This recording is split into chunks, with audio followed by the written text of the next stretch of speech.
Hashtag Stop Galamsey now. Hello, good afternoon, and welcome to the Midday News.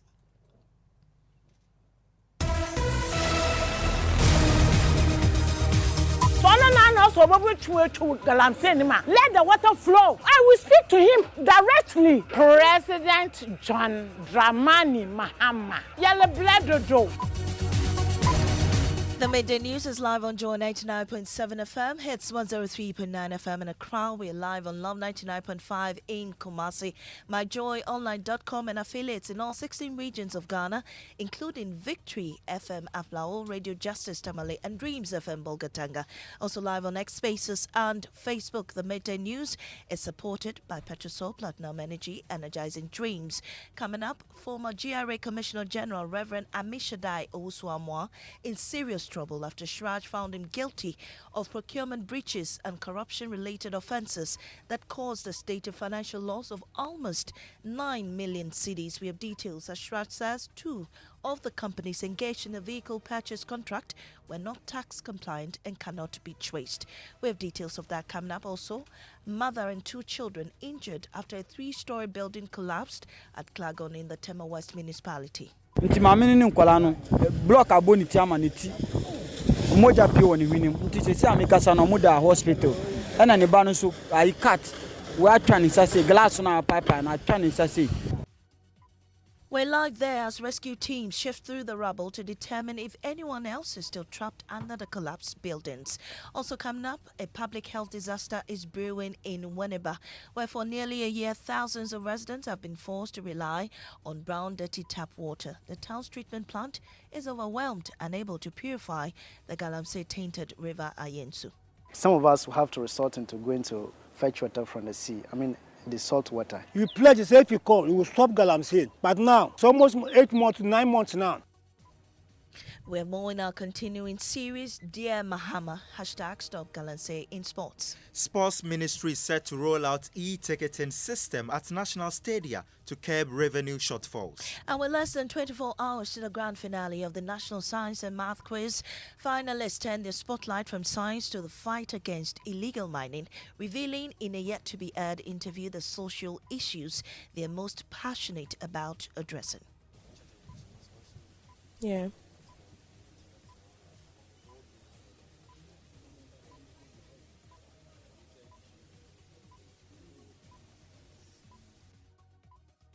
These and more with me, Maame, Nyamekye, Thompson. This is Joy News, independent, fearless, and credible. Please stay.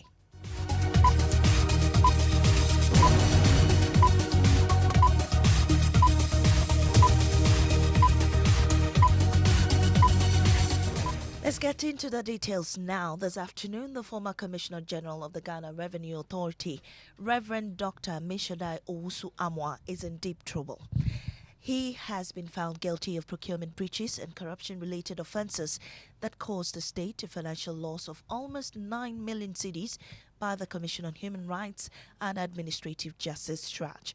The Commission's report, following a 2022 petition by the pressure group Movement for Truth and Accountability, reveals that the former GRA boss supervised the award of questionable contracts to 3 companies: Rana Motors Ghana Limited, Telino Ghana Limited, and Sajel Motors and Trading Company Limited for the supply of vehicles and logistics to the authority. We've got details of that report for you. Joining me is Pearl Ofori, and she's in studio with me. Pearl, let's start from the beginning. What triggered this investigation, and what was the basis of the petition filed in 2022? Well, Maame, so this case has been under Shraj's watch for more than 3 years. The investigation began after the Movement for Truth and Accountability petitioned Shraj in 2022. Well, the group alleged that the GRA under Dr. Owusu-Amoah's leadership had engaged in irregular procurement practices and potential acts of corruption. They cited concerns about conflict of interest and possible collusion with the companies involved. All right, so what exactly did Shraj find in this report, or how serious are the breaches against the former GRA boss? Well, Shraj concluded that the former GRA boss, that Reverend Dr. Owusu-Amoah, violated key provisions of the Public Procurement Act, specifically in relation to sole sourcing and restricted tendering procedures. The Commission found that the GRA awarded multi-million cedi contracts for the supply of vehicles and logistics without proper approval from the PPA. In fact, Maame, according to Shraj, the actions of the former GRA boss caused a financial loss to the state amounting to more than $800,000. Can you walk us through the specific rules or procedures that were broken? Shraj report states that the contracts were awarded without competitive tendering, contrary to Procurement Law Act 663 as amended, while in some instances approvals were backdated or granted retroactively, meaning the work had already begun before the necessary clearance was obtained. The Commission said this undermined transparency and opened the process to abuse. Well, Shraj is mentioning nearly 9 million cedis financial loss. How did they arrive at this figure? Well, the Commission compared the actual contract cost with market prices and the approved procurement limits. Okay. It concluded that the state overpaid by close to 9 million cedis due to inflated pricing, lack of competition, and poor contract management. And did the report find any evidence of personal benefit or conflict of interest involving Dr. Osuamwa? Well, Mamisi, Shraj stopped short of declaring direct personal enrichment. However, it said the pattern of decision-making showed negligence and possible abuse of office. It recommended that the matter be referred to the Attorney General and the Economic and Organized Crime Office, that's IOCO, for further criminal investigation. All right, Pearl, thank you so much for those details. We'll definitely keep an eye on that one. Moving on, a mother and her 2 children have sustained injuries after a 3-story building collapsed at Clagon in the Tema West municipality early this morning. 2 persons, a woman and her daughter, have been rescued after being trapped under the collapsed building. Rescue teams are currently sifting through the rubble to establish if anyone else is trapped under it. And my colleague Fatal Bayaga has spent the morning monitoring the rescue efforts and joins me live from the location. Fatal, what's the current situation where you are now? Okay. Fatal, if you can hear me, I'm asking the current situation there. Seems Fatal is not hearing me, but if you can hear me now, what's the current situation, Fatal? Can you hear me now? Hello? Yes, Fatal, can you hear me? Yeah, I can hear you. Great. We want to understand the situation now. We know that there's currently a rescue operation going on at Clagon. What can you report? Yes, so Maame, authorities are currently clearing the debris of the collapsed 3-story building with an excavator. The impact was quite severe. Rubble are scattered across the neighborhood. The loud sound from the collapse drew a large crowd here, and many residents are still gathered in shock watching the ongoing operations. Maame, national officials, personnel from the Ghana National Fire Service and the police are still on site, ensuring that everything remains under control. Right. Can you tell us the current condition of the woman and her daughter rescued earlier this morning? Yes, so Maame, the woman who lives close to the collapsed structure was injured when a part of the building fell on her home. She and her 2 children sustained various degrees of injuries. They were first rushed to the Clagon clinic and later referred to the International Maritime Hospital. According to officials, they are responding well to treatment. However, the rescue teams are still here combing through the rubble to ensure that no one else is trapped beneath. Are they hearing any signs of life, any proof of life that there are persons under there? Maame, come again. Was wondering, you said that they're sifting through the rubble, but are there any signs of life underneath there? At the moment, we are unable to confirm whether people are trapped under the structure or not. Even the authorities here say that they will be able to do that after they are done clearing the entire rubble. That's when they can confirm to us whether people are trapped under the structure or not. Well, let's get to what caused the building collapse. What have the officials been telling you? So engineers from the Tema West Municipal Assembly suspect the collapse may have been due to the poor construction practices of the contractor. They believe that the contractor failed to adhere to proper building regulations, and they say that their preliminary checks show that the foundation of the structure was not properly laid, which could have contributed to this failure. We need to get to the bottom of what really happened. We need to get to know every detail about what led to today. Actually, my engineer has already started with the initial investigations, but we need a whole team to come together to get to the bottom of this so that we will make sure nothing like this will repeat itself. Are you going to summon the developer? He has already been summoned. I spoke with a gentleman and he was standing in for the developer, one Adipa Mensa. So he was standing in for the developer. So as of now, he is the one who has been summoned to come. He gives me the information. The developer herself is not within the jurisdiction. Well, Fatal, you've also been interacting with residents. What's the mood there? Fatal? Yes, Maame. Yes, you interacted with residents in the area. What have they been telling you? Maame, so there is a lot of fear and anxiety among the residents. Many of them tell me that they are worried about the structural safety of other buildings here. We are calling on authorities to take swift action to prevent a repeat of what we witnessed today. Oh, hi, baby. You're done, Munina. Sesia Mikasi, Tiana war at Yasino, and no roofing in idea to do. And I walk up bubu bed, no, or move fridge, no, my baby, assess a windows, no, a bubu work proof in just almost recreate windows, new ones, no, be a prana. Where Mameno of you, no, new Kunudo, Yajuma night or night. Into Mamino in Colano, block a bonity amanity. Moja Pio and Winnie, Sesia Mikasano Muda Hospital, and an Ebano, I cut. We are trying to say glass on our pipe and I trying to say Tim Colano, Maame, you know, Munina hospital, like I said, is here. And I fear to say what you know. Fear Munina say, Bibia blocks did a fear more. Fear way a bed, Bibia dust and quan. So, how do you feel about this situation? Well, we move to Winneba. Residents there say that their taps are no longer delivering potable water. But danger. For over a year, brown, muddy liquid, almost raw river water has been flowing into their homes. Many families are left with no option than to use the contaminated water for domestic purposes. Others have turned to using seawater. The Winneba headworks simply cannot clean what illegal mining has polluted upstream.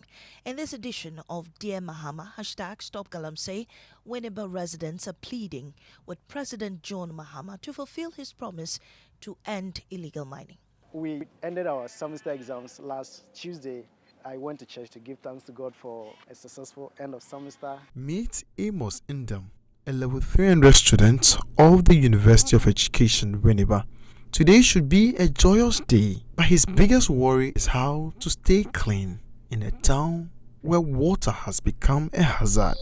Some of us will have to resort into going to fetch water from the sea. The salt water.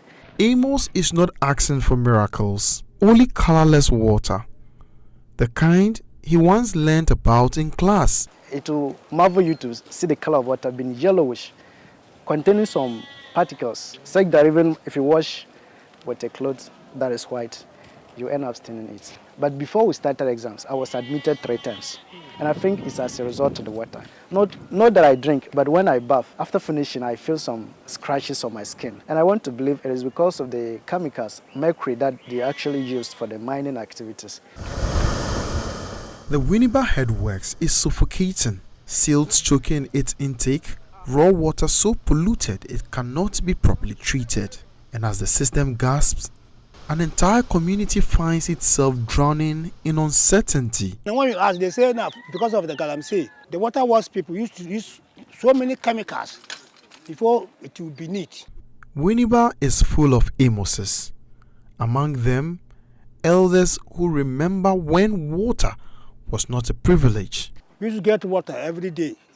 Sometimes it could take us more than 1 week, there will be no water. The one way will come from water works itself. If you fetch it, put it down for some hours, you will see there's dirty, clay under. Sometimes I call say, until we don't cry and I fufu. Give me my Jimmy say, I'm going to say no much. Nay, on a son, a first 90. Oh, Muja, soon may a pomachow, Ghana paying yes, so. As we be watched, now it's red. The water's giving us much headache. The people of Winneba are not asking for luxury, just clean water. President John Dramani Mahama, I don't think we are winning the fight against Galamsey. And if we want to win the fight against Galamsey, we must employ a radical means. Our president, Mahama, I beg. You know, when you want to come to power, you pledge to say if you come, you will stop galamsey. But now, you never get 1 year. It's almost 8 months, 9 months now. So we beg you to try to stop it because that galamsey is giving us big headache. President John Dramani Mahama promised to end illegal mining.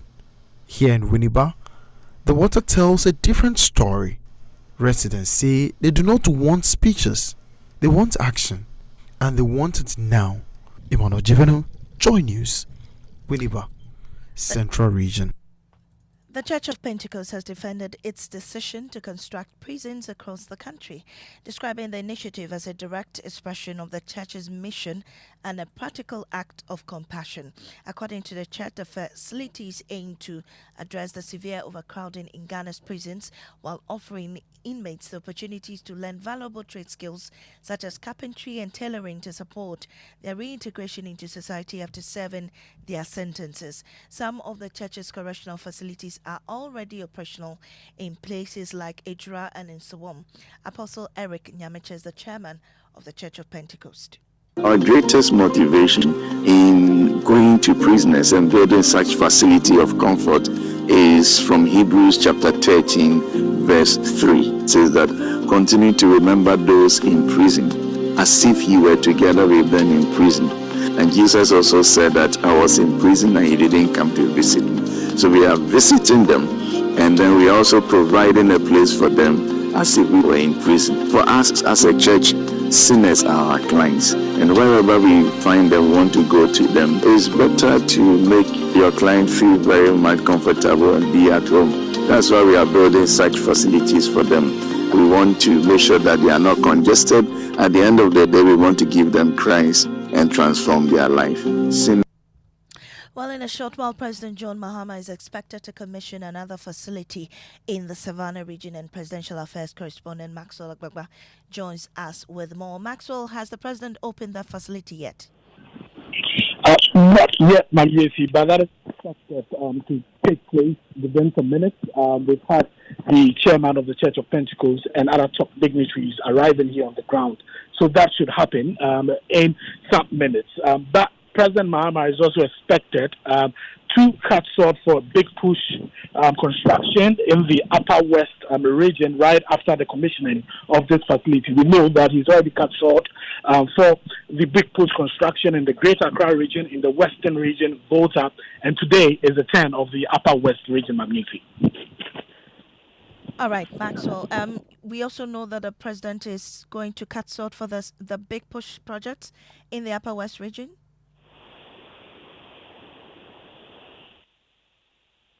We seem to have lost Maxwell there. Well, management of the University of Ghana has bemoaned an increasing level of staff attrition rate compounded by a slow recruitment process for timely replacement.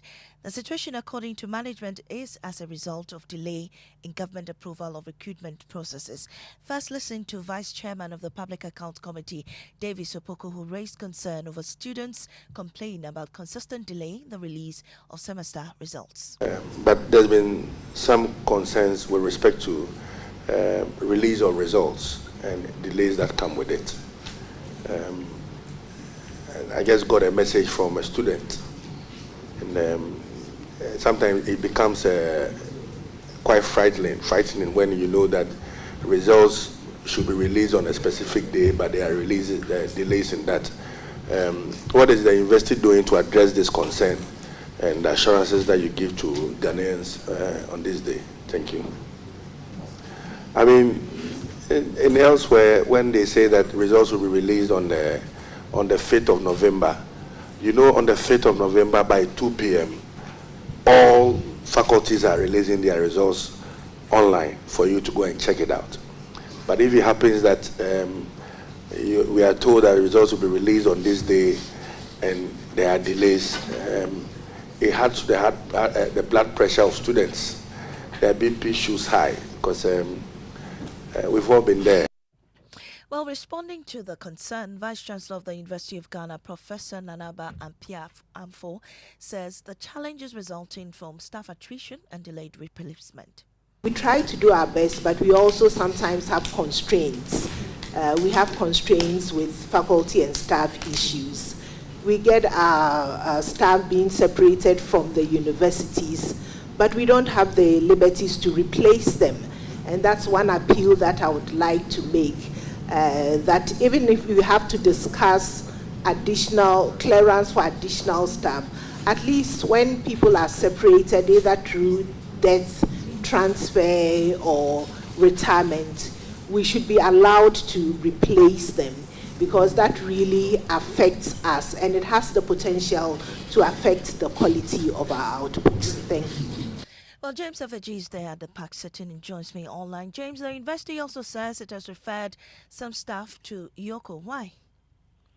Maame, 8 of this person we're talking about are currently not in the country. They have taken a steady leave with pay, which has been captured by the Auditor General as on end salary.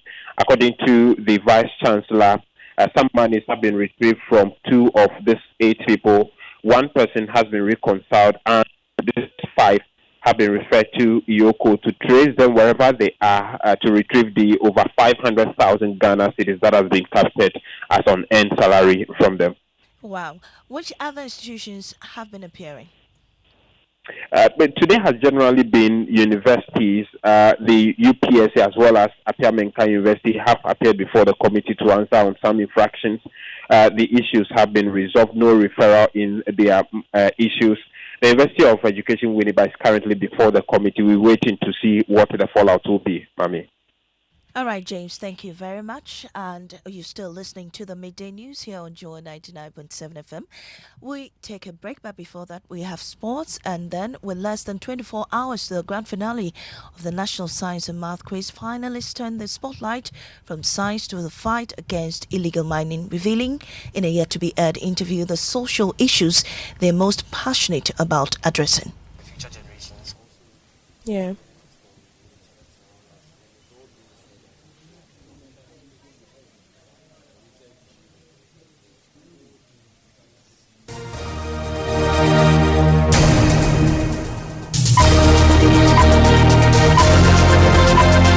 When I wake up in the morning, I brush my teeth with Kale Charcoal toothpaste. This gives me confidence all day. Anytime you meet Amma, don't be surprised I smile showing my beautiful white teeth because I don't have cavity thanks to Kale Charcoal toothpaste for its natural charcoal properties. In fact, we are like twins. I can't go without my Kale Charcoal toothpaste. That be why I dey use Kale Charcoal toothpaste morning and night when I dey go bed safe. It dey make my teeth white when it dey comot every scent from my mouth inside. My confidence level they go up, so I dey show my 32 teeth all.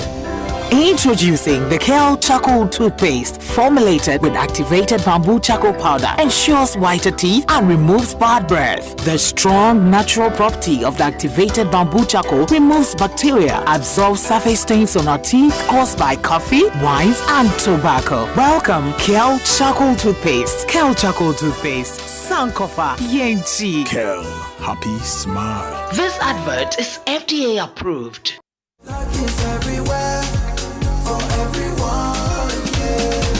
The winning season is back, but this time I am collecting the wins like Jollof at a wedding.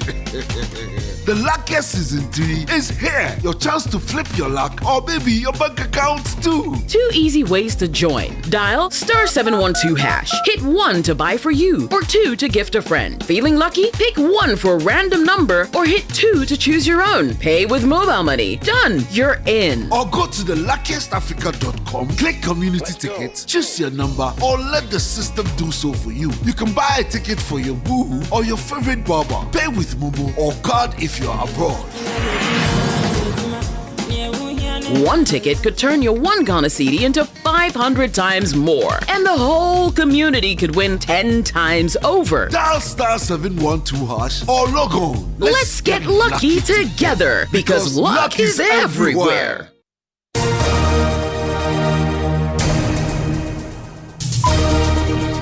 Welcome back to the Midday News. Mubarak is here with sports. Yes, Maame, Sports Minister Kofi Adams has announced that an electronic ticketing system will soon be introduced at national venues to ensure transparency and accountability. Appearing before the Public Accounts Committee, he said the move is part of broader reforms to curb financial losses after matches.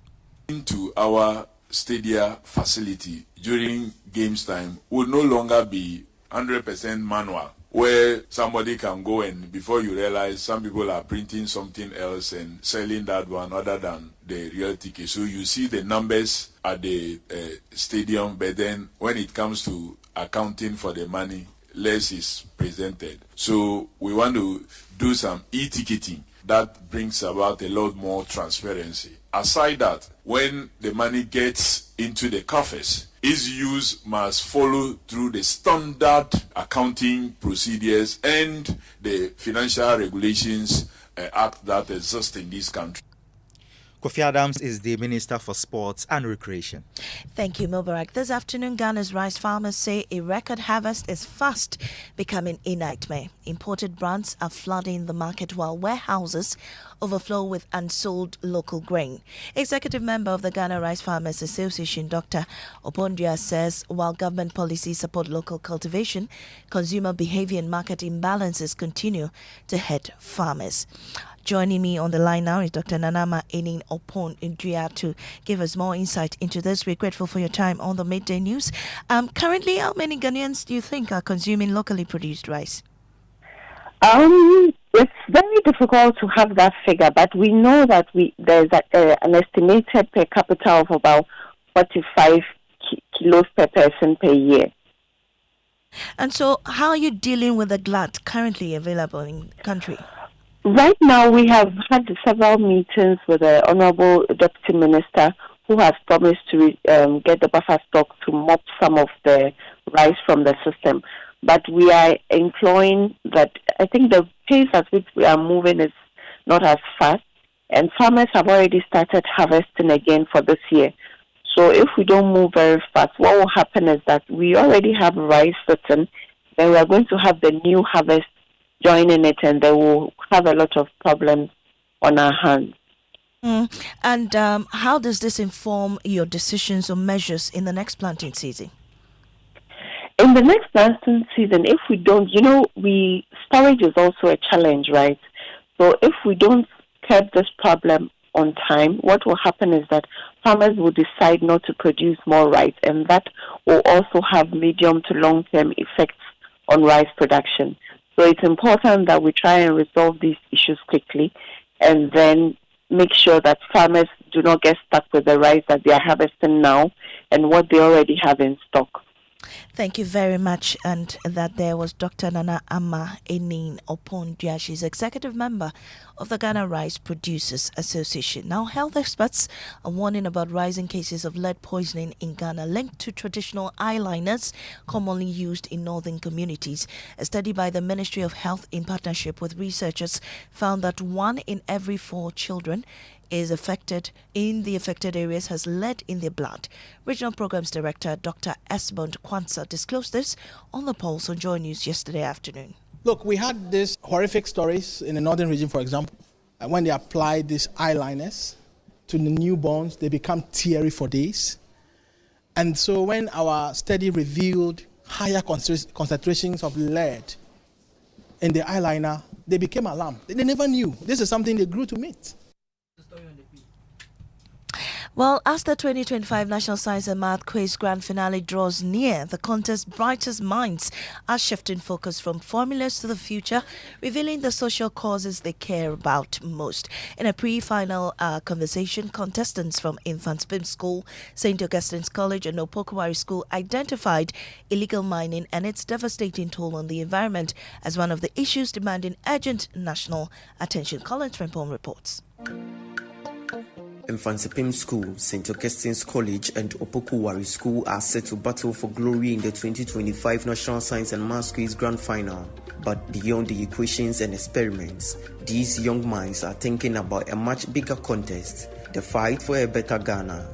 For Mfansipim's Benjamin Kojobuachi Enim, the fight begins with the country's scars of illegal mining, a menace that has taken lives, poisoned rivers, and stripped thousands of hectares of land bare. How rampant galamsey has become, and then it's really not nice because there are a lot of people that would be coming after us. The future generations also need to benefit from the nature that surrounds us, and then it's all being destroyed right now. So if I was to have the opportunity or to be given the platform, probably set up some kind of campaign against it, and then try and make sure that the maximum possible efforts to curb it are put in place so that the environment can be preserved and its continuity can be assured. At St. Augustine's College, Nana Benin Boafo is driven by another battle. Well, the 2025 National Science and Math Quiz is produced by Primetime Limited and sponsored by the Ghana Education Service in partnership with Gwell PLC, supported by Momo, Pepsodent, Prudential Life Insurance Ghana, Jupay, Truster AI, Adansa Travels, Rewand Air, Kivo Gari, Spin City, Landromat, Coronation Insurance, Secure Sanitary Pad, Accra College of Medicine, Academic City University, Bell Beverages, GTP, Flora Tissues. The broadcast of the 2025 NSMQ on Joy News is supported by NASCO Vitamilk, Virtual Security Africa, Ayuda Hub, Syntex, Tanks, Chopbox Technologies, Chartered Institute of Management Accountants, German Ozone Medical Center, ACE Medical, Ambition Checker, Achimota Retail Center, DBS Industries Limited, Palm University College, Better Mold, Dommaster Slam Technologies, Academic City University, and Family Health Medical School. And that's it for the Midday News here on Joe 99.7 FM. I'm Maame.